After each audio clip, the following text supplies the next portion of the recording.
So you understand there's two different categories. There's category one, for lack of a better term. There's category one where they're talking about having a stipend where you're just paying kids. Right. And then it's either you got to pay everybody the same amount, or we're going to get into a big nasty worm fight about who's getting more money. Why is the starting quarterback getting $40,000 and the third string linebacker is getting $500? And how do we quantify who's putting more butts in the seats? So that's one issue. Right. Just give them a stipend. The second issue is the actual marketing issue, and that is the likeness and the jerseys and all that stuff.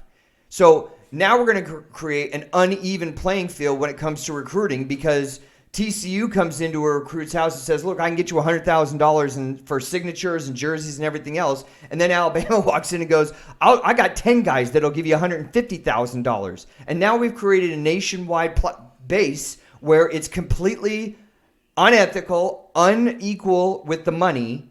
And how are you going to... You're going to create a situation where the top 12 or 15 teams have recruiting rights to all the 4 and 5-star players. It's crazy. I mean, it's not going to work. Well, what we have now isn't off base by that much. Well, I mean, in a sense, I mean, you're right that it's going to cause that issue. I mean, it's definitely going to cause possibly some infighting if the rules aren't set up, to a point where everybody's going to be on equal footing. Right. And right now, I don't see that actually happening. Why are we going away from what's working right now? It's not working because people get greedy. And as soon as you interject money into anything like this, it's going to cause more problems. But this is the situation. Money's already been integrated into the situation. Okay, but we have a system that's working with a lot of money in it. But again, certain people don't like it, but they're getting free educations. I mean, yeah, you're getting free education at the same time. But when you're dealing with kids that are coming from situations where, they may have played football, but they also were helping mom. But that's not the college's job to make sure mom's got the electric bill. It's not. Maybe it's not college's. Maybe it's not necessarily their job to do so. Right. So why bring that up?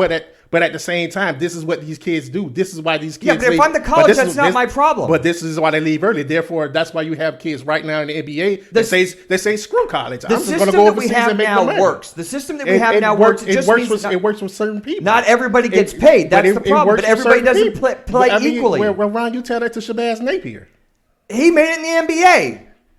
It's going to be a heated show today. Let's get it started. You're tuned in to the hottest sports analysis of the week with your hosts Ron Dolbeck and Chris Roberts. And now, here's the first round. Oh, look out, everyone. It's a Wednesday night live on YouTube. Wherever you are, you're probably wondering, what are we doing on a Wednesday night? It's a special show. We're actually thinking about tinkering with the hours of the show because we give you all these great picks and great information about college football Saturday on Friday night. And some of the listener feedback is trending, to use a term the millennials will understand, towards why don't we do something earlier in the week. So here we are live on YouTube, and we're going to talk about everything in the world of sports that's going on. We have a jam-packed show like no other. Let's get it started off right now with World Series baseball in the MLB. Tonight, Game 7 at Houston. Max Scherzer going up against Greinke. Cole will be next in line. Corbin will be next in line. Who is going to step up in Game 7 and take this series? Nobody wants to win a game at home. This is so crazy, and it's never happened in the history of the World Series before where the road team has won every single game. Houston built up all that momentum, taking 3 games in a row and getting back in this series. Couldn't close it out last night. Their pitching, I thought, failed. Actually, Strasburg in the first inning got rocked 3 times. He either gave up close to home runs or a home run that he gave up to Bregman that still hasn't landed. I think this game is going to be incredible. I've got a lot of stats and analytics that I want to break down. But basically, we can look at numbers all night long. It's really going to come down to who wants to step up and wear that big ring next year. Somebody's going to make a name for themselves tonight. It's going to happen. Chris and I are going to talk about it. Let's go into college football. Big weekend and an elimination weekend in some ways. Georgia in Jacksonville to play against Florida. Florida 7-1 coming in, getting 6.5 points. This could be my teaser special. I'm 11-1 in case you want to make some money. I'm just putting that out there. I think the one key for Florida is going to be you got to make Jake Fromm beat you. He's got to throw it 30 times, at least 25 or 30 times, and contain DeAndre Swift. They'll be able to stay in the game. Other big games going on. Nobody's talking about this game, and I can understand why. Ole Miss goes on the road to Auburn. What's really standing out to me, Auburn's given 19 points. I like Ole Miss. Ole Miss has got a pretty good offense. West Coast game that a lot of people are going to miss, but they shouldn't. Stay up. Listen to Uncle Ron right now. Oregon, the number 7 team in the country, goes on the road to USC 5-3. That's a big misnomer because USC plays completely different when they're in the Coliseum playing at home. I think this game is going to be really, really, really close, and it's really going to be interesting. Here's the college game day game of the week that no one is talking about. I've been talking about and riding the SMU train all year long. Isn't that right, Chris? They're 8-0. They're 8-0 right now going to Memphis, who's 7-1. Memphis is given 6 points in this game to a team that's undefeated and has a high-powered offense. We'll be breaking that one down. Another game that I'm really interested in, Utah goes on the road to UW. Washington. Utah given 3 points. I'm loving Utah in that one all day long. Other games going on in college football that we're going to keep our eye on. Number 22, Kansas State, going on the road to Kansas. Kansas State's laying 6 points. Somehow there's tickets still available for this game if you're interested in going to it, but nobody is.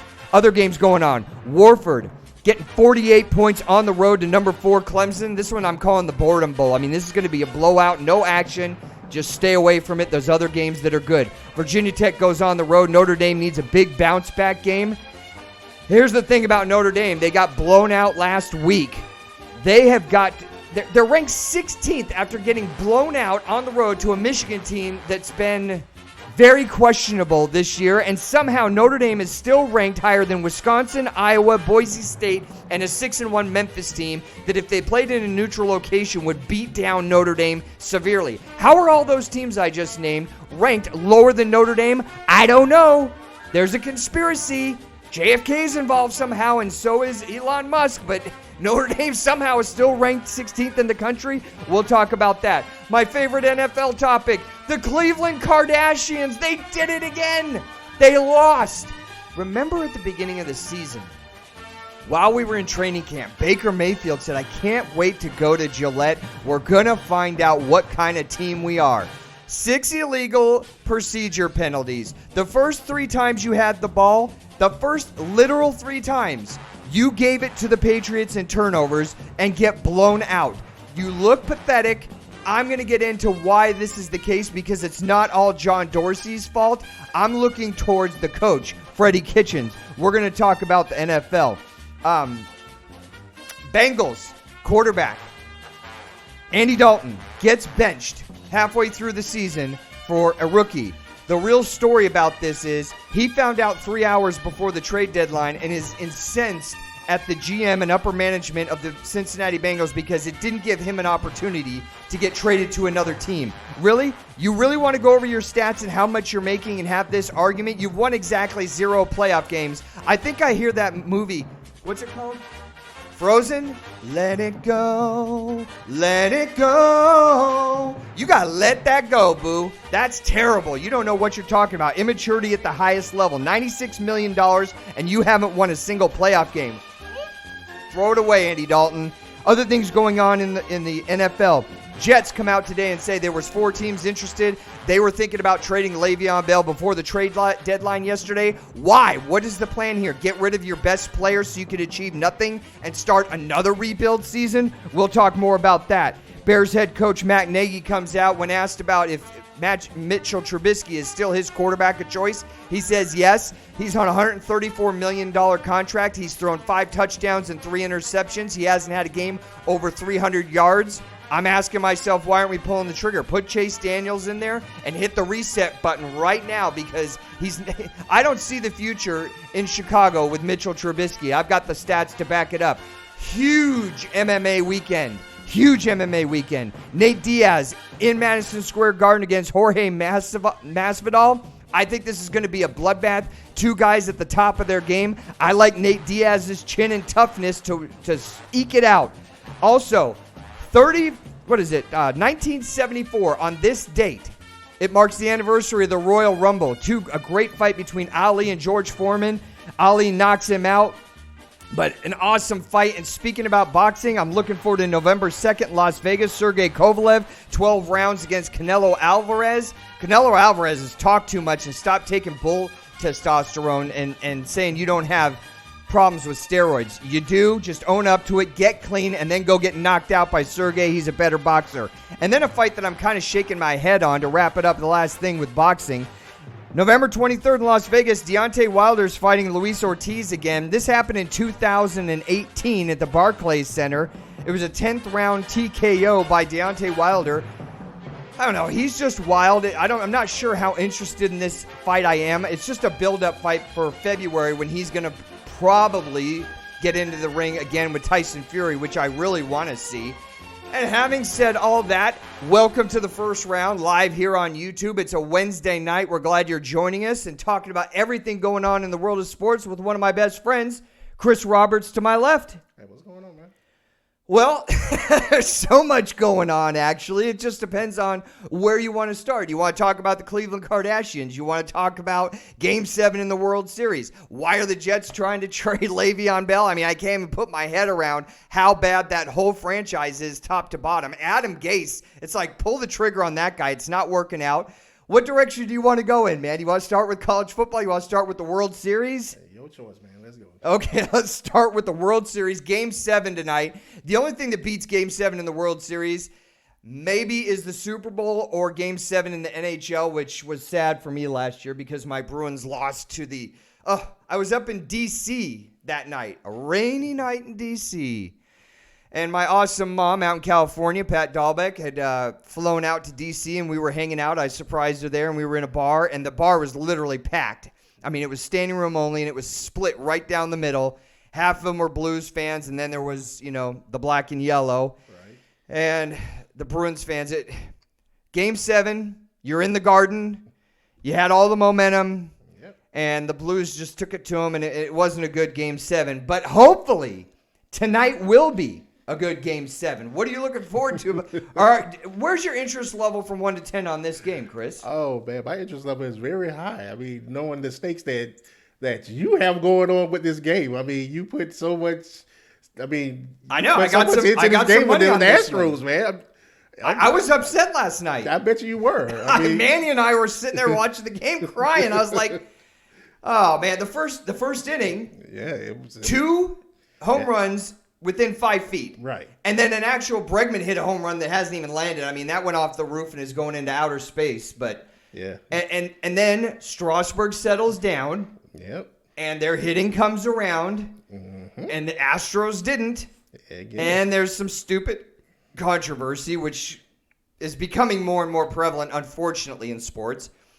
And now here we are at Game 7. Yeah, I told you, man. It depends on what Verlander you get. You get good Verlander, bad Verlander. Last night, it's Rocky, and then he doesn't settle down. And then what did I say? You got to get him out of there. They didn't get him out of there, and he gives up a home run that hasn't landed yet to Adam Eaton. And then turn around and gives up another one. To Soto. Yep. I know. I said, you got to get him out of there. He's tired. You got to get him out. Yep. And they didn't listen to me, did they? I mean, the guy had over like 70 pitches like in the 4th inning. So, oh, gosh. That was crazy. So tonight is Greinke versus Scherzer until one of them starts to flail a half an inch. Right. Because it's Game 7. It's all hands on deck. If Verlander's got to pitch an inning in the 8th tonight, you throw that rubber band arm out there as hard as you can to get 3 outs. But everybody's on deck ready to go. I mean, this is warfare. You're playing for history. Yeah. You're playing for a world championship, and you're playing for that ring.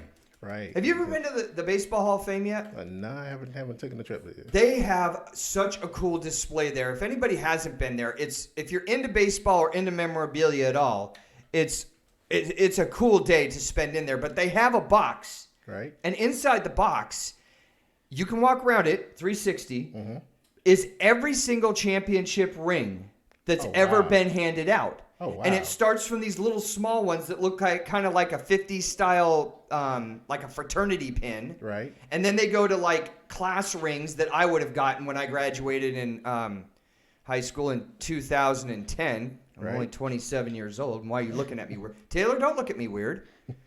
Taylor, the producer, is giving me a snake eye, hook eye, or evil eye on that one. I'm not that. I don't know how old you people think I am. 47.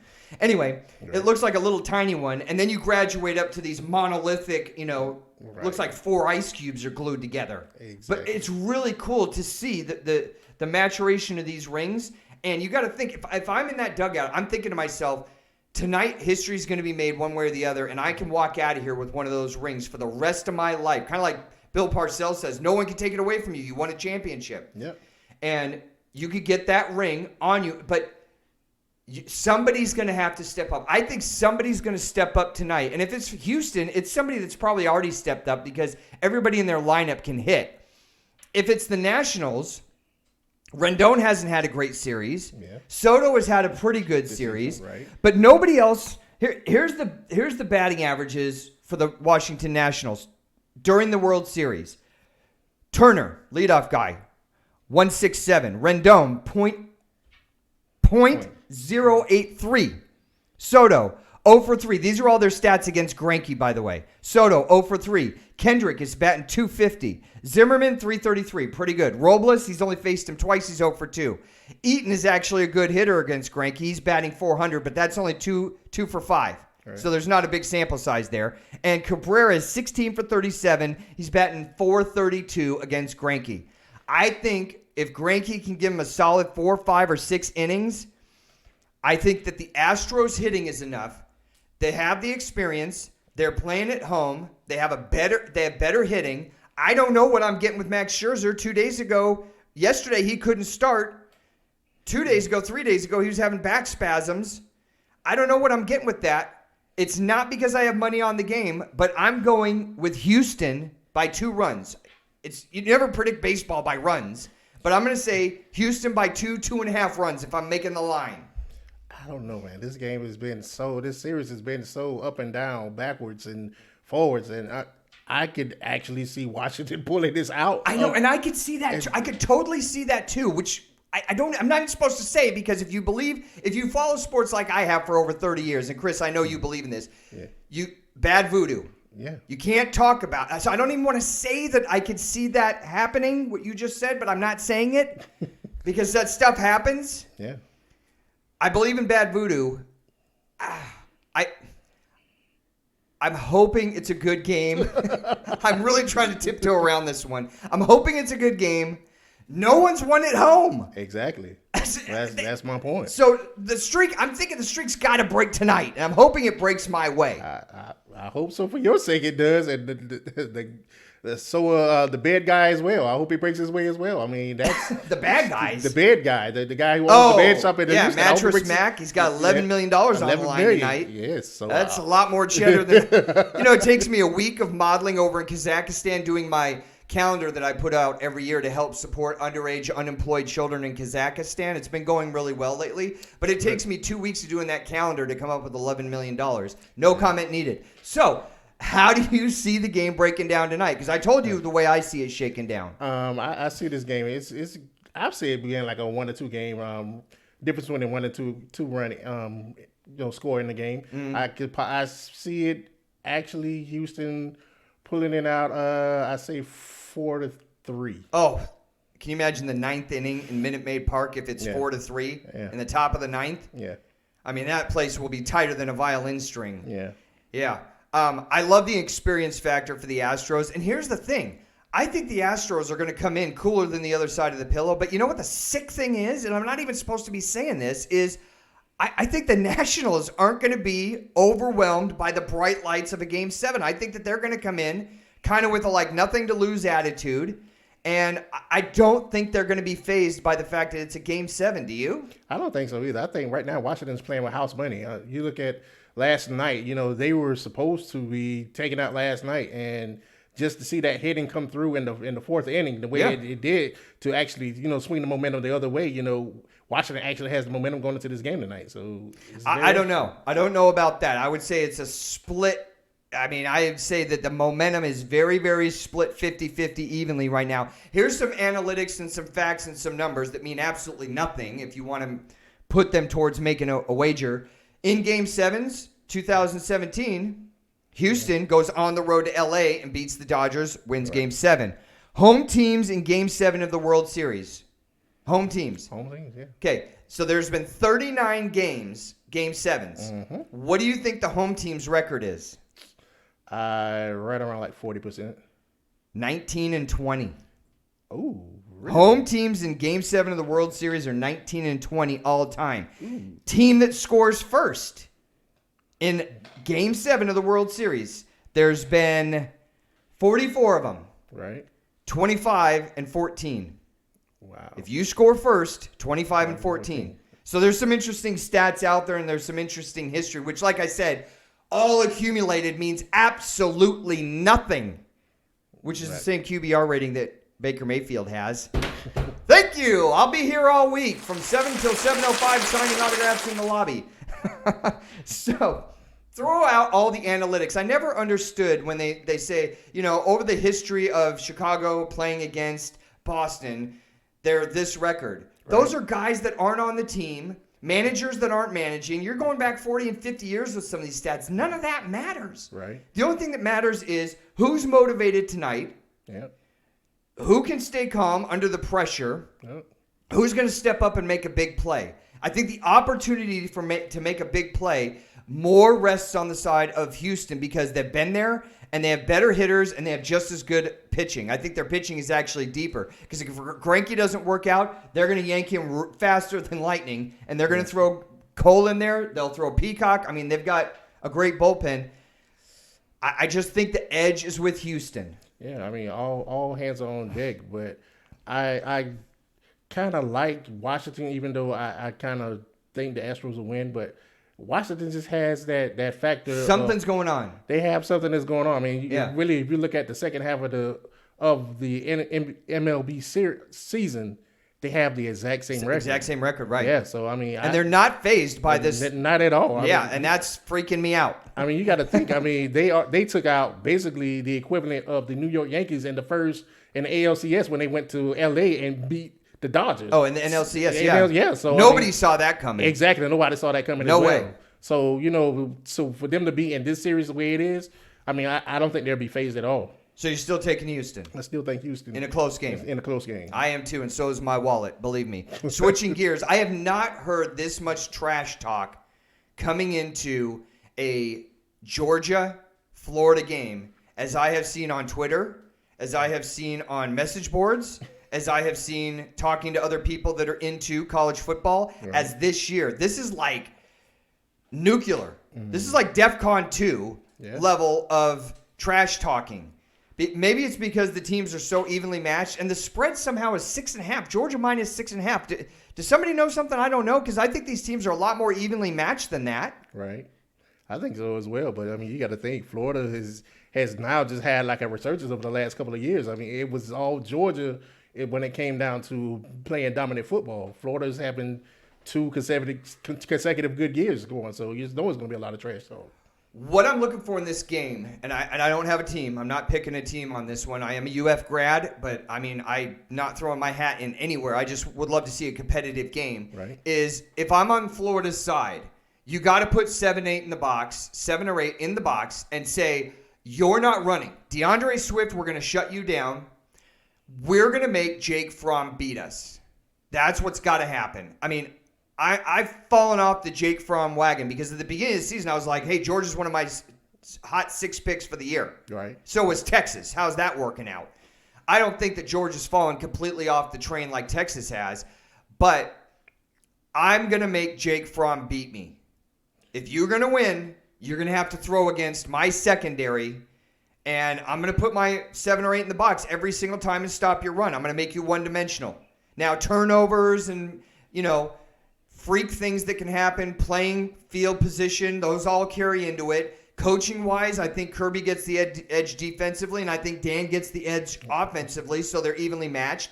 Talent-wise, these two teams are evenly matched, unless you want to look at offensive lines, which Georgia's is far superior. But if I'm on Florida's staff, I'm saying Jake Fromm's got to beat us. Go ahead. Yeah, I'm with you on that. Jake Fromm has to beat you up. Jake Fromm has shown that he can pass the ball. He can actually play in big games in big games. You go back and you look at that game he had against Alabama. Unfortunately, Alabama beat him, with the tool coming on. But he's shown that he can play in these big games and that these big games really don't faze him. I think that what happened to Georgia this year is they played down to their talent. I actually think Georgia's going to play up to their talent because this is such a meaningful game, and this game is going to go down to the wire. No blowouts. No blowouts at all. Yes, definitely. So this might be an opportunity for a teaser special if you want to take Florida in a rivalry game, in an equally matched game, and get the 12.5. That's 12.5 is a lot of points, man. You get a garbage touchdown at the end, even if you're behind. Yeah. 12.5 is a lot of points. That might be the teaser special of the week. A game I just saw just for betting. Ole Miss going on the road to 6-2 Auburn. Auburn's season isn't over. They're playing for a New Year's Day game, but they're not getting in the playoffs. And Ole Miss at 3-5. I mean, this is for recruiting momentum for them. Ole Miss is 41st in the country in overall offense. It's a game. If they could get their running game going against, albeit a very good Auburn defense in front four that is top 5 in the country, but if they could control the clock and get their running game going, 19 points? You're giving me 19 points. That's a lot of points, man. Yeah, it's a lot of points. Unfortunately, I don't think Ole Miss is going to be able to get that running game going against that Auburn front four. That front four is geez, just look what they did to LSU last week, man. I don't think it's going to happen. Yeah, it might not. Here's the thing. Ole Miss in their last 6 games, 17 points. They put up 27 against a pretty good Mizzou team. They scored 31. They scored 31 against Alabama. They scored 20 and 29. Yeah. If I can get 20 points out of them and you're giving me 20, that means Auburn's got to go 40, and I got time on my side. I can manage the clock. I can keep that running game going. I think that they keep it close. I take the 19. If you really want to win, take the teaser and the 25. That was just my thought. It wasn't a big game. A game that is big is number 7, Oregon, and I'm really actually looking forward to this. Number 7, Oregon goes on the road to USC. USC is bipolar. When they play at home, it's like lights out. For some reason, we watched the game against Utah. We were like, Utah's going to come in here and mop the floor with a 4th-string quarterback, Keaton Slovic. Is that it? Yeah, Slovis. Yeah. He's been their quarterback this year, and he's actually pretty good. 15 touchdowns, only 3 interceptions, I think, on the year. 13 touchdowns and 5 interceptions. Still, it's almost a 3-to-1 ratio for a guy that was a 4th-string quarterback. Yeah. But USC, the story with them is they just play so much better at home than they do on the road, and I think that they could keep it close with Oregon. Oregon's only given 4.5 points. Vegas thinks this is a close game. Yeah, this is a close game, but I think Oregon has something to play for. They actually have a playoff spot they're trying to play for and they're trying to get to. Right, if they win out. Right. And Slovis is not going to be able to throw those lofty passes he threw on Utah against this defense of Oregon. They're going to go and snatch that. They have ball hawks in the secondary. Their defensive 7 up front. They're going to put pressure on him. He's a lot of those passes and a lot of those things he was able to do against some of these teams in the Coliseum. I don't think he's going to be able to do. Well, Utah's not a shabby defense. They've been ranked in the top 20 all year, and right now Oregon is in the top 20 total yards given up on defense, and they're in the top 25 when it comes to offense. So they're super balanced. Right. They can hold the ball, and they can also shut you down. Exactly. So but when I look at this Oregon offense, I'm looking at they have a quarterback who is possibly a first rounder going in the first rounder. Right. Justin Herbert, and then on top of that, you're looking at Oregon's running game. I mean, they have like a two-headed monster running the ball over there at Oregon. So I'm looking at them being able to control the ball and being able to air it out as well and take advantage of USC on play action. I'm going to be psychotic. I'm going to take the 4.5 points. I'm not even doing a teaser on this one. I'll just take USC at home where they play better. I think they play smart, ball control. Clay Helton's got something to play for. It's called his job. And I think they keep it close, and maybe, Oregon ekes it out by a field goal, but I'll take the 4.5 points on this one. I just have a feeling about it.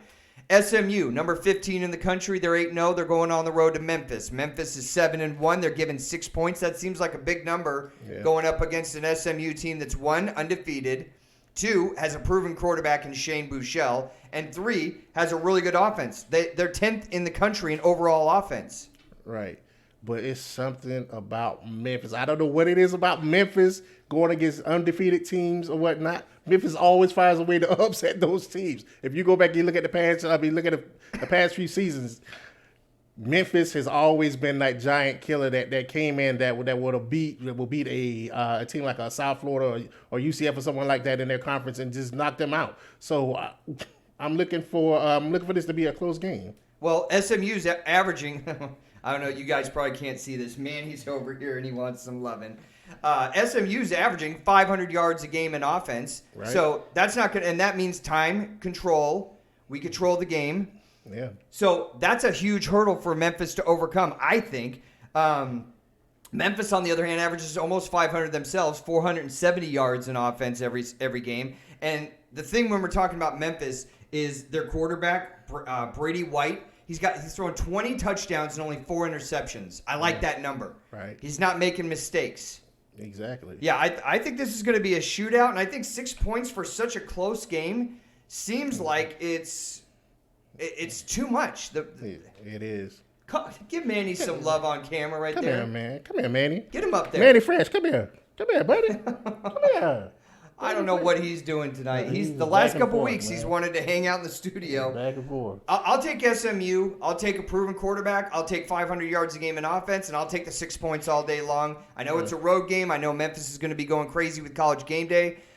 I just think SMU is for real, and in a close, tight game with this, you're giving me a touchdown right off the bat. I'll take the touchdown with SMU.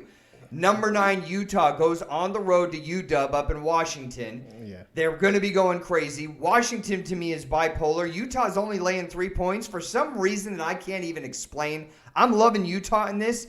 Their running back, senior running back Zach Morris, is averaging 6.6 yards a carry. He's a beast. He went for 186 earlier this season in one game. He's got 10 touchdowns. He's a senior. He's been doing it. He's proven. This is going to be his 3rd year with 1,000 yards rushing. I think their defense can confuse and shut down Jake Eason and Washington's offense. And Washington's just not for real this year. I mean, for whatever reason, I thought that they would be more of a contender in the Pac-12, and it just hasn't panned out that way. I am selling on Washington. I like Utah plus a small 3 points. I'm giving 3 tiny points in this one. I'm gonna go with you as well when it comes down to Utah. I looked at this Washington offense, and it's been up and down, right, left, schizophrenic, whatever you want to call it. Right. I mean, you just don't know what you're getting out of Washington from week to week. Yeah, I mean, they're even bipolar in the same game. They come out in the first half against Oregon, and they're staying right with them, and then the second half, the wheels come off, and Oregon pulls away at the end of the game. Yeah, that's my point exactly. So I don't know what Chris Peterson, I don't know what he has to do, but he has to get Washington back on track because right now, I mean, you don't know what you're getting. Speaking about getting on track, you're on track right now in the first round live show here on a Wednesday night. Awesome to be switching up. I think this is a good permanent fit because we're giving out all the information more than 12 hours before the games. Right. If you like the show, hit the subscribe button, give us a like, hit the bell so you get notifications for all of our archive videos and new videos that come out. They'll let you know about it. Also, tell your friends about the first round. Help us grow the show right now. You know, we hit 900 views, which in YouTube world isn't a big thing, but when we've only been on for a month, we're almost close to 1,000, so that's good. We're doing something right. We want to get better, and we want to be entertaining. Speaking of entertaining, I can't think of anything more entertaining in the NFL than the Cleveland Kardashians. This is my favorite thing to talk about, besides the current world champions, Super Bowl champions of the world, the New England Patriots. They are undefeated, right? And they did happen to play the Cleveland Kardashians. This guy. So I actually ran into somebody this week who was asking me about the show, and he said, why do you call them the Cleveland Kardashians? I said, because what have they ever done? No team in the NFL gets talked more about, even Dallas, in the last 2 years than Cleveland. So you have all this buzz on the internet, clevelandbrowns.com, on ESPN, Baker Mayfield, Freddie Kitchens. They brought over Odell Beckham. Jarvis Landry's awesome. How come they're not using Caldwell? On and on and on and on and on. What have they done? That's what you got to ask yourself. What have they actually done? They're 2-5. They're a penalty magnet. Every single game, it's stupid mistakes. I mean, if you just want to throw out the fact that last week when they played the Patriots, the first 3 times they touched the ball were turnovers. Just sit on that. This is a professional football team playing in the NFL. The first 3 times they touched it, turnovers. Let's talk about penalties. The first game of the season, you had all summer, training camp, all the film you want to watch. Everybody's healthy. You come out at home against the Tennessee Titans, who are not exactly an NFL juggernaut. And what did you do? 18 penalties for 182 yards in the home opener? Somebody needs to explain something to me. I don't even think this is John Dorsey's fault, the GM up there. Look at the people that he's brought in. Odell Beckham, one of the best wide receivers in the NFL. Same with Jarvis Landry. Proven guy, just didn't have a good fit in Miami. They picked him up. Nick Chubb. Early in his career, he's already a proven running back, would start on any other team in the NFL. What about Myles Garrett? Myles Garrett is a more than effective defensive end that any team would want on their squad, except for the fact he leads the league in penalties, which is what we're talking about with these guys. How about drafting Greedy Williams? So now your secondary is strong. You got a lockdown guy on your right-hand side against their number 1 wide receiver. So I really can't look at the GM position there and say John Dorsey hasn't done his job. What I question about John Dorsey is why did you hire Freddie Kitchens? This guy is so over his head. He is the reason right now, the number 1 reason. If you want to know why you're 2-5, it starts with Freddie Kitchens. I mean, I know I'm a little trigger happy to get people fired. I talked about Clay Helton. I talked about Chip Kelly. I've talked about other coaches. And okay, if I'm wrong, I'll come out and say I'm wrong. On this one, I'm right. I'm telling you, you got to get rid of Freddie Kitchens right now. The proof is all over the place. They play undisciplined football. They play turnover football. Guess who leads the NFL in interceptions? I'll give you a hint. It's a tie. Of course, it's the interception magnet out of Tampa Bay, Jameis Winston. But guess who he's tied with? Baker Mayfield. I'm not ragging on Baker Mayfield. But when you sign multi-million-dollar contracts, the expectation goes up with the salary. Nobody's sitting there questioning, why is the third-string linebacker not doing his job? Well, he's probably on a base minimum salary. He's not an impact player, so he's not getting paid that much. But you were the number 1 pick in the draft. Number 1. You signed a huge deal. So as your money goes up, the expectation of the fans, GM, and organization goes up. Except the play has not gone up. The play has gone down. 12 interceptions this year. If I said to you, you're going to start a team, you need a quarterback that's going to take you to the Super Bowl. Are you thinking Baker Mayfield right now? Are you thinking Mitch Trubisky? Are you thinking Jameis Winston? I'm not. This is what's got me so insane about the whole situation with Cleveland is I remember, and let's just be honest with ourselves as sports fans for once, instead of talking hyperbole and nonsense, let's just be honest with each other. How many of you out there were watching Hard Knocks last year, drinking all the Kool-Aid, 2-fisting it, because they're on Hard Knocks? They were 1-15 with Hugh Jackson as their coach. And everybody on the planet was like, they're going to the playoffs.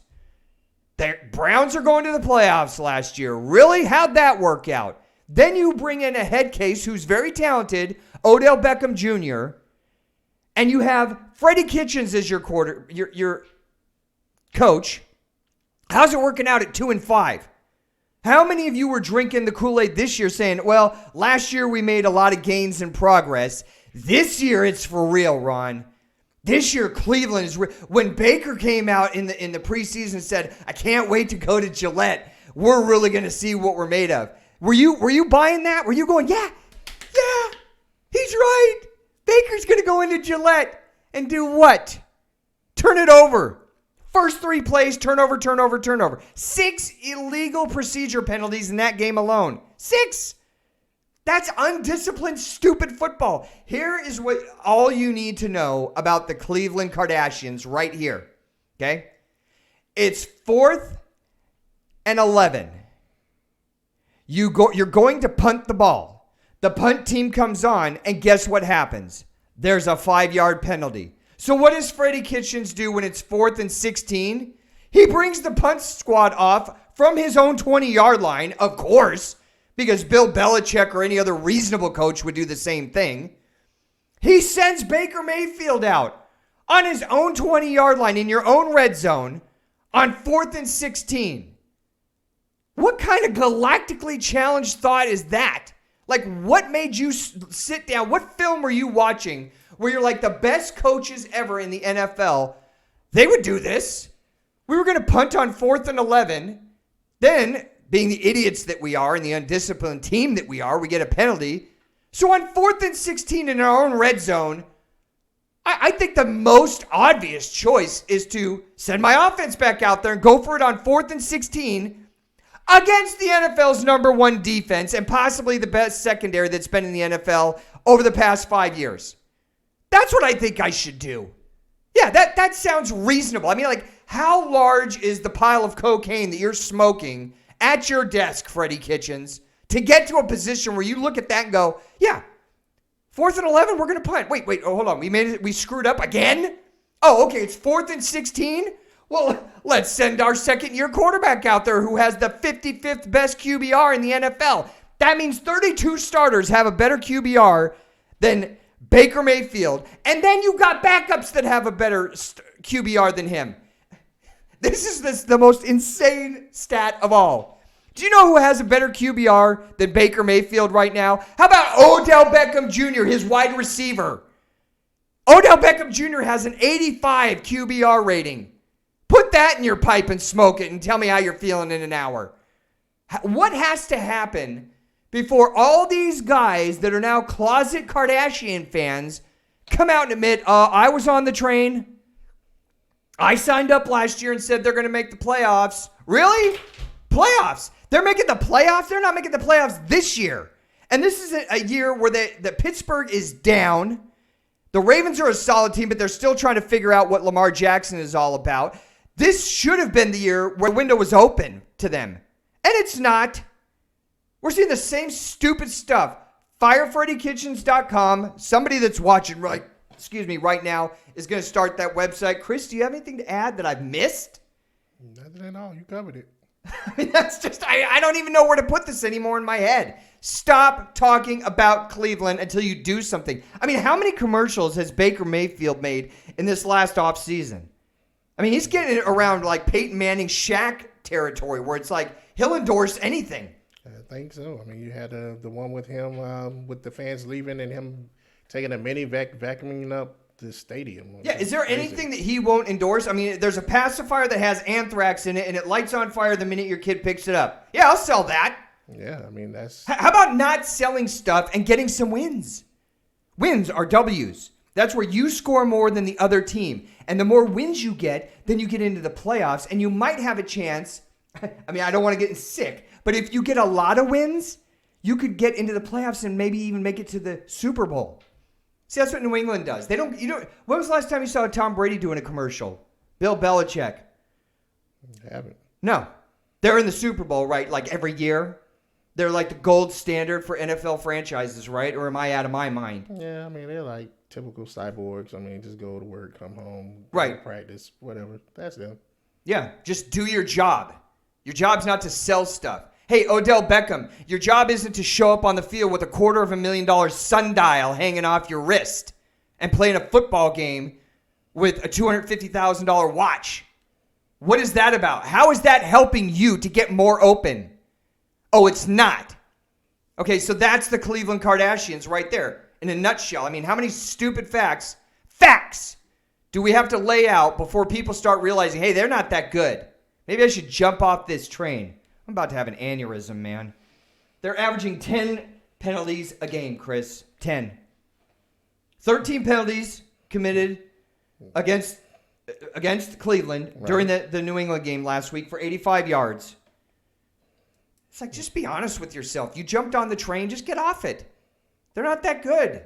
Do something first. Like win.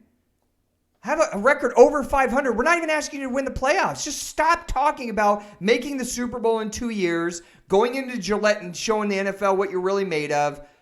And then he blows up on a reporter today, Baker Mayfield. Did you see that? And saw portions of the clip. I can't look at this kid. Right?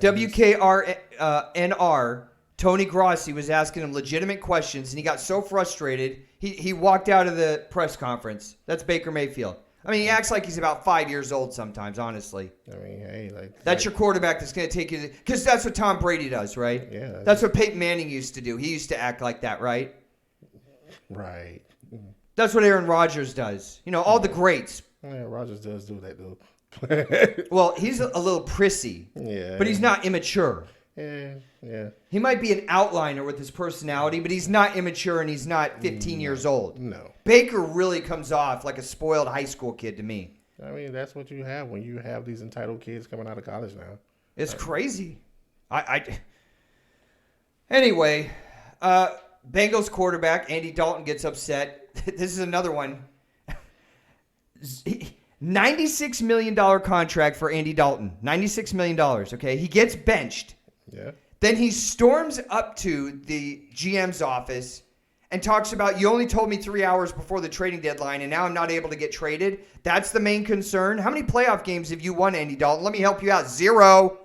Well, Do these guys lose the concept of the NFL? Not for long. You don't have any playoff wins, and you're worried about getting benched? You haven't done anything. You got 9 touchdowns and 8 interceptions and 0 playoff wins. You're getting paid $96 million, and you're upset that you're getting benched, and you're even more upset at the fact that they didn't allow you to get traded? Like to who? Who's picking up Andy Dalton? Again, just ask yourself if you're halfway mature in this planet, and most of my listeners are. Who is picking up Andy Dalton? Like, Andy Dalton's on the free agent market. Oh, gosh, we got to get him. Think to yourself, okay, I want a team that's going to go to the Super Bowl. Who do I need to get? Well, my quarterback situation is a little rough right now. Who's out there? Andy Dalton? Wait a minute, Andy Dalton's really out there? I can go really get him? Andy Dalton, nine touchdowns and 8 interceptions this year. He's never won a playoff game. How do I get my hands on that? I mean, come on. Am I going out of my mind, Chris? You're not, but I'm going to just tell Andy Dalton a secret. Marvin Lewis isn't there anymore, so nobody cares about your feelings, man. Sit on the bench and be happy. Ryan Finley, rookie player out of NC State. Because we've all heard about Ryan Finley. Right. Ryan Finley just took your job, dude. Okay? Your $96 million contract job where you're 1 for 1 on touchdowns and interceptions and you've never won a playoff game. So, why don't you get off your stupid high horse and start creating some wins for the good fans of Cincinnati who deserve a winner? I mean, Marvin Lewis was only there for about 75,000 years and never won a playoff game. I'd be really upset if I was a Bengals fan. Yeah, I'd be upset. I mean, I'd be upset if I'm a AJ Green who's been there, who's been the best player since he's gotten on Cincinnati, who hasn't been able to get a win. So, do you even want to talk about Mitchell Trubisky? I mean, Mitchell Trubisky. I'm still. It's time to pull the plug. I'm trying to pull the plug. I'm still trying to figure out how he got drafted in the first round. How did you give up draft picks and move up to get him? How did you give him a $134 million contract, 110 of which is guaranteed? How did that happen? Somebody explain that to me. They did have a 10-win season last year, though, Ron. Oh, okay. How'd that work out? Tell me about that playoff run that they made. Hey, I mean, after they were getting sized for their Super Bowl ring. Oh, I'm sorry. That didn't happen. No, it didn't happen, but No. they felt How like are they doing this year? They're doing horrible, but last year they felt like they had a foundation to build upon, though. With Mitchell Trubisky? With Mitchell Trubisky. How about on their last year. defense? Yeah. Mitchell Trubisky? I mean, hey. He's starting to make Matt Nagy look bad. Matt Nagy, I mean, look, how many quarterbacks in the league has had success, but it was built upon their defense? I can give you one in particular. Trent Dilfer? Brad Johnson. Okay, Brad Johnson, that's fine. Mitchell Trubisky hasn't thrown for 300 yards this year. How about that? You like that stat?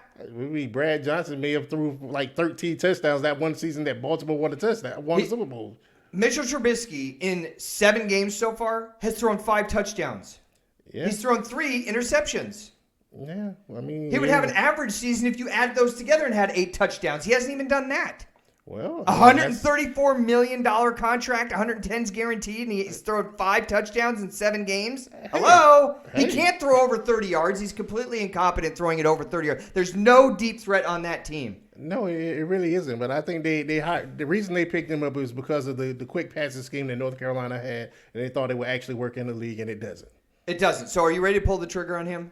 I wouldn't have pulled the trigger to pick him in the first place, but It's so crazy. How do you sit there and give him $110 million guaranteed, and he played 16 games in college? because he's a Why am I not a GM, Chris? I mean, I need to go play quarterback. I mean, Okay. just let me play one down. Why am I not a GM in the NFL when I can see things so crystal cathedral clear? Because Who is paying these people to make these decisions? Ryan, I don't know if you will make a can't. good. I don't know if you'll make a good GM. To be honest with you, know I think what? you might just stroke out of here and have an aneurysm. I am going to have an aneurysm. Exactly. My head's going to explode because I can't handle it anymore. This Exactly. is galactically challenging, mentally incapacitated decisions these guys are making. It's just driving me absolutely crazy. I'm not even a fan of half these teams. My team does it the right way. $110 million for Mitchell Trubisky. Moving on to UFC. Actually, before we get to the UFC, oh gosh, I'm going to have Taylor or one of our staff go out and get some calm me down medicine or some Tylenol. I could use about 67 pills right now. This has got me so upset. It's unbelievable. The pay for play with the college athletes has been a big thing this week. Yeah. You and I were talking about it yesterday. I'm trying to mellow out now and bring it back down to earth. Yeah. I have been a proponent of keeping the system the way it is. And before you start talking about college players need to get paid, let's just open up the can of worms, because there's two subjects like we were talking about. Yeah. There's the likenesses that they can get paid for in jersey sales. Mm-hmm. And then there is a stipend that can be given, just a stipend across the board. Mm-hmm. So let's tackle the stipend issue.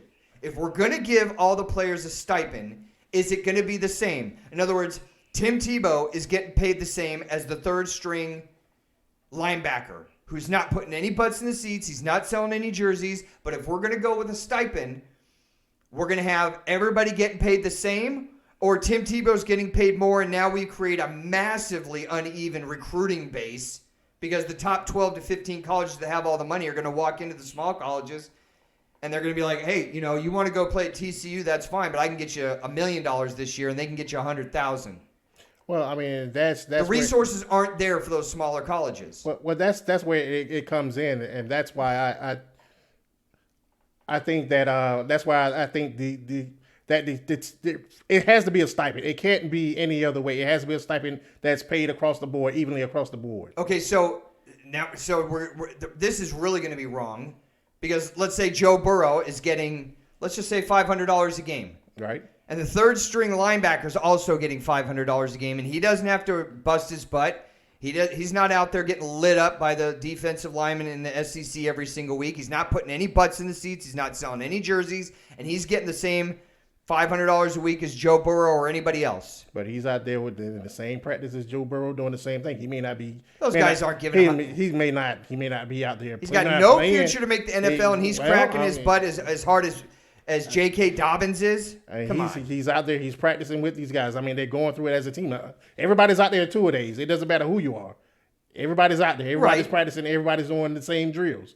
So, but not everybody's playing the same way at the same level and contributing to the same. They may not be on first string, but there's the argument. I'm playing devil's advocate. So if everybody doesn't have the same value, monetary value, selling things, putting butts in the seats, creating wins, why are they going to get the same pay? But that's going to be the only way to keep down the confusion and keep down the right. It's a situation that creates confusion. We don't have confusion now. The system works. The people that are saying it doesn't work are the people that are probably never going to make it in the NFL anyway. The guys that are going to make it, the J.K. Dobbins and all the high draft pick guys, they're going to get paid at some point. They're going to get paid at some point. Right, so it's the guys that aren't getting anything that want to make some money out of it, but you're already getting a free education. You get free healthcare, free optical, free dental, free room and board. You're in the best dorms on the college. You get tutors. You don't have to pay like I had to and you had to for your college. And on top of that, you get free food. Free travel. But this is the thing, though, Ron. If they don't go to some type of model, you're going to have what kids are already starting to do right now. What? Like right now, you have kids right now who are opting not to even go to college and go overseas and play basketball to get that type of money. All right, well, let's just keep it with football right now. We're in football season. So what are they going to do? I mean, who go check me, boo? I mean, who gonna check me? Nobody. Eventually, what you end up having happen is you will have players who are like, say, like who was that? I think it was Jadeveon Clowney who sat out. I think he sat out a year. Who, I mean, in order to draft his stock. So what? In order to improve his draft stock, I mean, by not getting injured. Exactly. Right. Okay. So what's wrong with that? So eventually, what you're going to start to see is by not having some of these systems in place for some of these players to actually receive some of this revenue that the colleges are receiving from them. Right. That go and fund all the other women's golf and the swim teams and the lacrosse teams that don't make spit. Right. They take all the football money, which is fine. That's fine. Football drives the economy. Drives the economy. But listen, you'd agree that we're opening up Pandora's box, yes? I mean, there's a lot of possible problems on the horizon if we go these two routes. Would you agree with that? I mean, yeah. How many problems do we have now? I mean, you have problems. You're going to have problems. Okay, tell me what the problems are now under the current system. Currently, right now, you still have boosters playing football players right now. Then they get SMU'd. When they get caught, they get locked down. They lose scholarships. They're ineligible. How many of the colleges have come out and self-police themselves and put themselves on probation before the NCAA gets to them? Look, I'm not saying it's right. I'm just saying, what's the biggest problem right now? Whatever the biggest problem is in our current system right now is smaller than all the problems that this new wave that we're going to go to, where I get paid for endorsements, jerseys, and my likenesses, and I want stipends. Or a combination of the both. That's going to create more problems in college football than we have under the current system right now. It just is. There's still an economic situation that goes on that a lot of players they still face economic hardships, even if they do have those scholarships or whatnot as you. It's not the college's job to help that family not overcome economic hardship. It's a business. But this is the thing, Ron. I've known players who've played for Division I teams, who has kids, who has played. That's his problem. That's not the college's problem. Wait a minute. Let me finish. So who's had kids who played football? Yes, he got a scholarship to play football. Okay, but now he can't go to work to provide for this chick. That's not my problem if I'm the college, Chris. So it's not your problem. But if the kid, you went out and had kids, that's your problem. If the man wants to be a man to take care of his child, go get a job. The school tells him he can't get a job. So what can you do? Hold on. They could go get part-time jobs. Those kids, Dallas Baker used to be, I'm not going to name names, but I know tons of players that go out and they're able to make money and get part-time jobs and work around their campuses, and they can pay for that stuff. First of all, if you're that player, you decided to go with your girlfriend that night and make a kid. That's on you. That has nothing to do with the college. Okay, so we're on the same page. That's your responsibility financially. I'm the college. I'm not being mean. It's not my problem. I could try and help you and point you towards social services, but I am in the business of education and athletics. That's what I'm in. It's not my job to make sure you're not. Let's not say these coaches are in the business of education. Come on now. I'm talking as the college, not the coaches. Well, let's not even say that these institutions are in the whole business of education. That's part of their business. They're also in the business of athletics. Quote unquote. Okay, no part of my business as the college is to take care of a kid that you made. It's not even about taking care of. That's not a part of what I'm doing. I'm in the business of educating kids and running an athletic association. I'm in the business of putting the best coaches in to put the best football team, basketball team, dive team, lacrosse team, men's or women's, on the field. That's it. That's my job. Again, let's just go back to, let's go to the issue that really brought it up. The whole Shabazz Napier thing, where the kid said he couldn't get anything to eat, and here it is. He's a star basketball player. That's garbage. And so the kids the athletes at University of Florida get a Gator 1 card where they get to go in to the cafeteria. What time does the cafeteria close, Ryan? What? What time the cafeteria close? Ryan? First of all, there's like 15,000 of them all over, and they get free food. They get free medical. Ryan? Hold on. You're asking the question. How do you get to a D1 school or an upper-level blue-chip school and you can't eat? It's impossible because you have a Gator 1 card, and I'm sure these other programs have the same thing. You get free food all the time. When you go into the weightlifting room, you've been at the ones at FSU. Yep. There's Gatorade and snacks all over the place. There's power bars. There's all kinds of protein-enriched snacks. There's all kinds of muscle milk and all that stuff is all over there, and it's free. They don't charge you for that. It's free. So I don't want to hear about I'm at some top tier school and I got to, I can't eat. That's bullcrap. I don't know about you, but at the Lease Center, they showed up charged us for everything. So, but you weren't an athlete at that level in the football team. I know the football teams get that stuff for free. I've seen it. I've been in those rooms. Right, but I'm just saying when it's you're free talking food. Yes, it's free food when it's. I'm saying when it's open, but when you have situations where these kids, because they are student athletes, they get a card to eat at the cafeteria. They get a card. Hold on. Let's hit pause for 1 second. Right. Okay, let's hit pause. So we had people writing in. If you want to be a part of the show like these guys are, you can be a part of the show at thefirstraundrd@gmail.com. Kyle Amara _big said, how can the coaches get paid millions of dollars while some of the players are broke and can't live? First of all, the coaches are professionals. They're hired to come in and coach football. Now it's gotten expanded to make sure the GPAs and their graduation rates, that's not their job. They're a football coach. They're paid by the state most times, a lot of times. That's why they're getting millions of dollars. They've been doing it for 20 years. So, Kyle, if you want to talk about why the coaches are getting millions of dollars, the coaches that are getting millions of dollars have proven themselves over a long period of time in a dedicated facet of their job. They've been a coach for a long time. These guys are coming in, the players, they haven't been proven anything to that college. And 4 years isn't long enough to get millions of dollars in compensation. That doesn't work. John Aiken 22 says, quote, let the professional sports build their own minor league teams and dump college sports completely? Yeah, whatever, John. I mean, that's ridiculous. Let the professional sports build their own minor league teams? Where are they getting the money for that, Chief? Are you serious? And get rid of college sports so we get rid of the anti-drug and enhancing them physically, making them a part of the team. We're going to get rid of the sports. What do you do to all these small college towns where the big thing to do on Friday and Saturday is to go to a game where you feel like you're unified and you feel like you're a part of something, and you pull people in together and you pull the kids away from drugs and give them some purpose and help them to have a career? And we're going to get rid of college sports, John? Why don't you need to take a smart pill, man. I'm not even being mean to you, but that's like the stupidest idea. Drop college sports completely. You know how many kids out there are getting a scholarship that will never play pro, and if it wasn't for college sports, they wouldn't have an education where they can actually go out and better themselves? I can't even listen to some of these retarded things. It's so dumb. Can we go to UFC? Let's talk UFC. UFC 244, Nate Diaz, Jorge Masvidal. I'm looking forward to this fight. I think it's going to be a bloodbath. I'm taking Nate Diaz.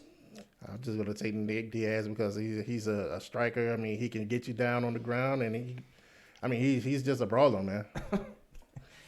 It's another amped up night in the first round here on YouTube on a Wednesday, not a Friday. Other things going on in the world of sports that piqued your interest, Chris? Well, LeBron James was in a giving mood going on with the fires that are going out there, the Getty fires, and he decided to actually send some taco trucks out to the firefighters out there and, to give them lunch. Great move. Great move, LeBron. A+. A+. And on a lighter note, I was reading the Bleacher Report, and I came across a story which was very interesting and actually quite funny to me. College coaches decided to just drop what are their favorite music acts out right now. And, of course, you have everybody from each Power 5 conference. Like we had Willie Taggart. He loves Tupac. I don't know. Yeah. His offense is in the same place as Tupac's dead. Exactly. But the most interesting, the funniest one to me was Les Miles from Kansas. Les Miles right now says his favorite music act right now is 21 Savage. He eats grass. He coaches at Kansas. And he listens to 21 Savage. Exactly. My sons have been trying to get me for the last year to get on the 21 Savage train. I'm just kind of hanging out in the caboose right now. There's a lot of cursing going on with that. I'm not sure I can fully endorse 21 Savage right now. Anything else going on in the world of sports that's piqued your interest this week? Well, I mean, we have Tiger Woods, who is now tied Sam Snead with 82 wins in golf. We got Sam Snead sitting right over there on an autograph. Yes, sir. Yeah, one of the greats. Yeah, one of the greats right now. And we also have fans that's going wild. Fans, can you please just chill out for a minute? You had the women that was flashing Garrett Cole the other night. Ladies, keep it under wraps. And then you also have fans that are now punching coaches. Fans, can you please stop punching coaches? That's crazy. It's crazy. What about the one in the NBA this week that punched the ref? I thought that was in the Houston Pelican game. Punched a ref got punched. Yeah, I mean, ref and the coach, obviously. That's craziness. That music can mean only one thing. It's time to thank our support staff. The man on the board, Taylor, son of God. My co-host, Chris Roberts. El Presidente, Chet 40. For all of us here in the St. Jude studios of the first round, we want to thank you for participating. Thank you for writing in. You can get a hold of us here at the show and be a part of the show on Sunday morning live here on YouTube at 9 a.m. The first round, rd@gmail.com. We'll answer your comments and questions if they're better than John Aikens. Get rid of college sports. Pull your mouth off the pipe, John, before you write us again. He's coming in off the cocaine line. We'll look for you right here on YouTube. Subscribe. Hit the notification button. Hit the like. We appreciate you supporting the first round, and we'll look forward to seeing you on Sunday morning. Until then, take care, everybody. Bye-bye.